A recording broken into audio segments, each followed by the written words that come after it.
Selamat malam Bu, nama saya Vanessa, saya dari kelas 10 BDP 2. Hari ini saya ingin mempresentasikan mengenai sumber daya perusahaan dan juga sumber daya manusia.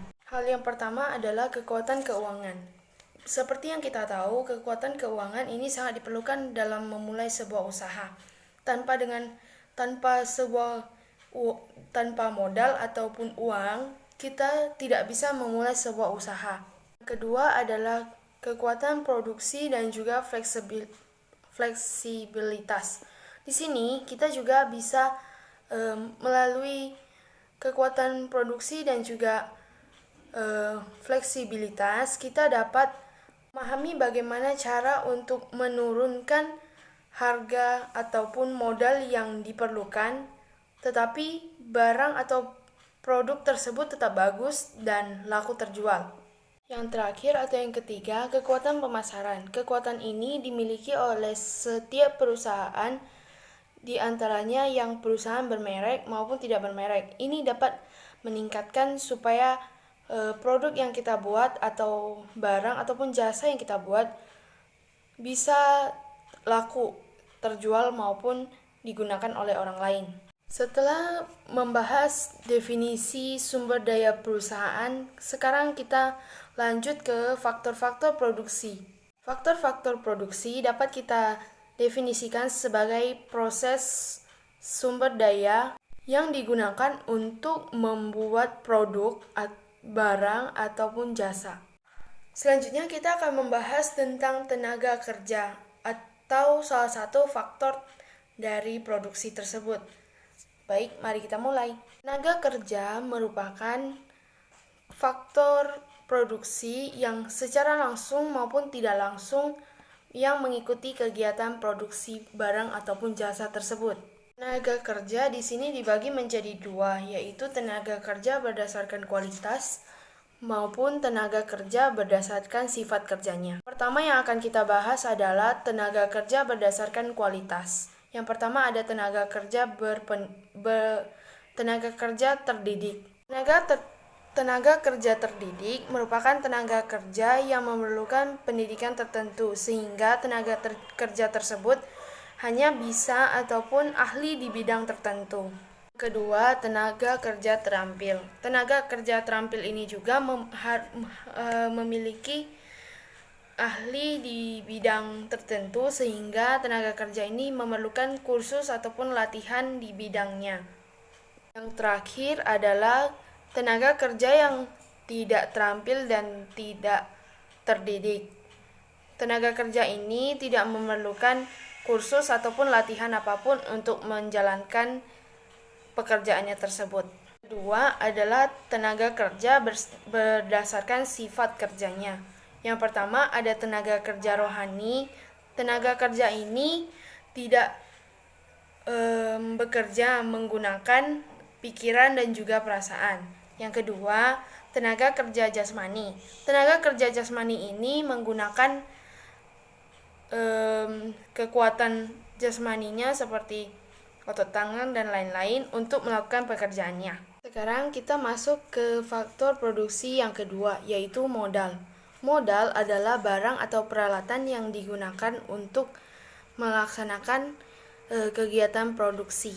Modal juga terbagi menjadi 4, yaitu modal berdasarkan sumber, modal berdasarkan bentuk, modal berdasarkan kepemilikan, yang terakhir modal berdasarkan sifat. Pertama yang akan kita bahas adalah modal berdasarkan sumbernya. Yang pertama adalah modal sendiri. Modal sendiri merupakan modal yang dikeluarkan dari perusahaan itu sendiri.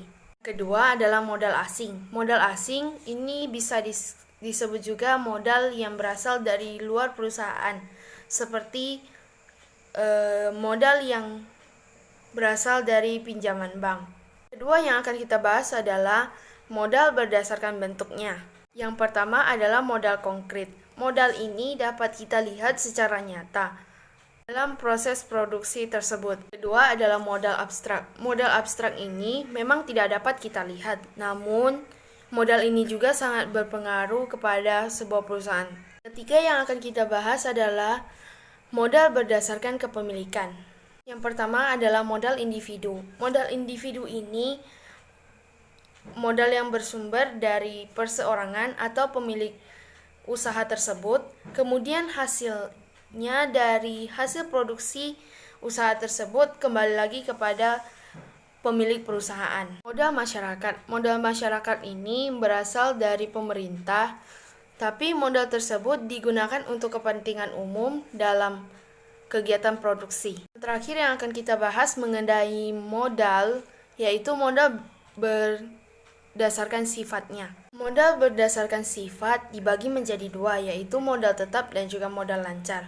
Modal tetap adalah modal yang dapat digunakan secara berulang-ulang, sedangkan modal lancar dapat digunakan hanya sekali.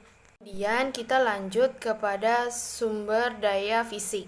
Faktor produksi sumber daya fisik merupakan sumber daya yang terdapat di alam dan juga dapat disebut dengan bahan mentah yang dapat kita gunakan untuk kegiatan produksi. Kedua adalah faktor kewirausahaan.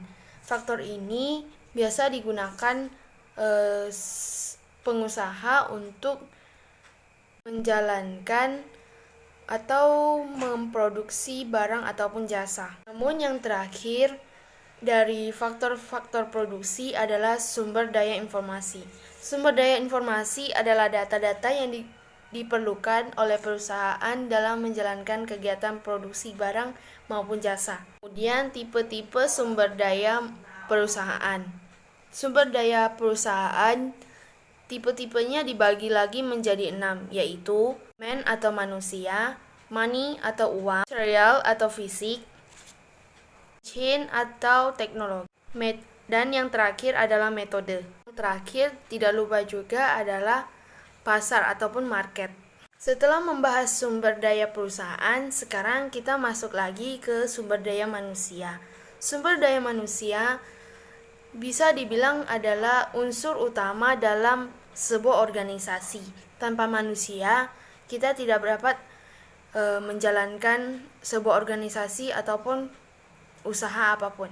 Pertama yang akan kita bahas adalah 4 kegiatan dalam perencanaan sumber daya manusia. Pertama adalah persediaan sumber daya manusia saat ini. Kedua adalah perkiraan supply ataupun permintaan sumber daya manusia. Tiga adalah rencana untuk menambah tenaga kerja yang bermutu. Yang keempat adalah berbagai prosedur pengawasan dan evaluasi untuk memberi umpan balik kepada sistem.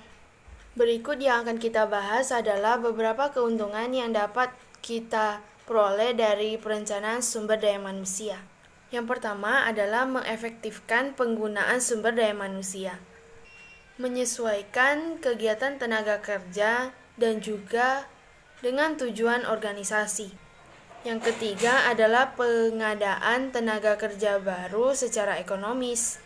Yang keempat adalah membantu program menarik tenaga kerja dari bursa ataupun pasar tenaga kerja secara baik. Selanjutnya adalah permintaan sumber daya manusia ataupun SDM. Kedua, pengadaan suplai sumber daya manusia. Tiga, sistem perencanaan sumber daya manusia. Sekian dari saya, terima kasih.